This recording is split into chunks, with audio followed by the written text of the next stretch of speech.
பொடி பாஸ் செய்யலான்னு இருக்கேன். 11 முட்டை எடுத்துருக்குறேங்க. இப்போ நான் உடச்சி ஊற்றிக்கிறேன்.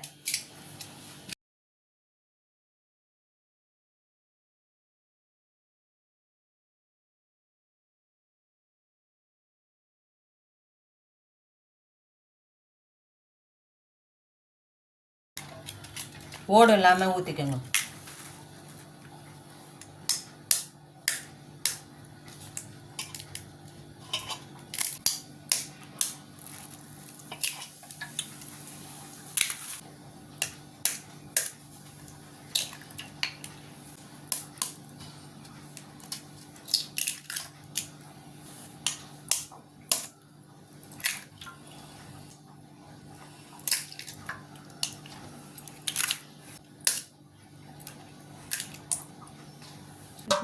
பதினோரு முட்டை ஊற்றிருக்கிறோம் இந்த கடாயில். சரிங்களா?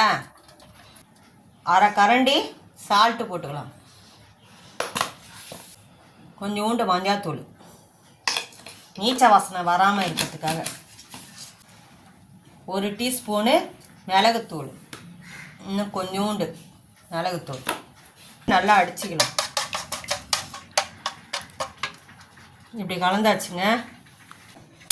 அந்த முட்டை உடைச்சதை கலக்கந்ததை இதில் வச்சிட்டோம்.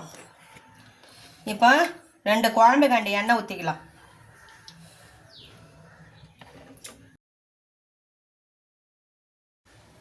ஒரு 5 நிமிஷம் கழித்து பார்க்கலாம். வைக்க வேண்டியதாங்க.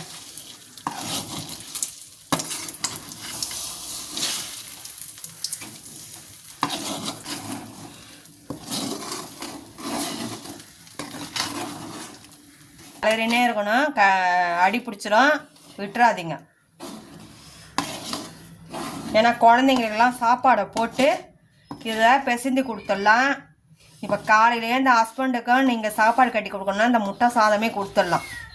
சாப்பாடை போட்டு அப்படியே கலரி கொடுத்துட்டிங்கன்னா சாப்பாடில் போட்டு கொடுத்துடணும். அவ்வளோதான், வேறு ஒன்றும் இல்லை.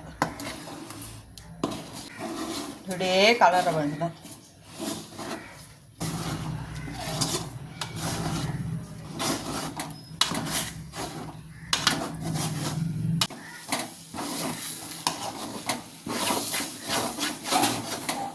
கை விடாமல் கலரணும்ப்பா. ஏன்னா அடி பிடிச்சிட்டா அடி வாசனை வந்துடும்.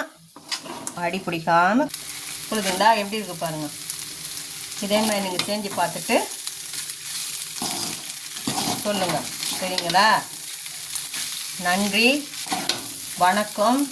எங்களுக்கு ஆதரவு கொடுங்க.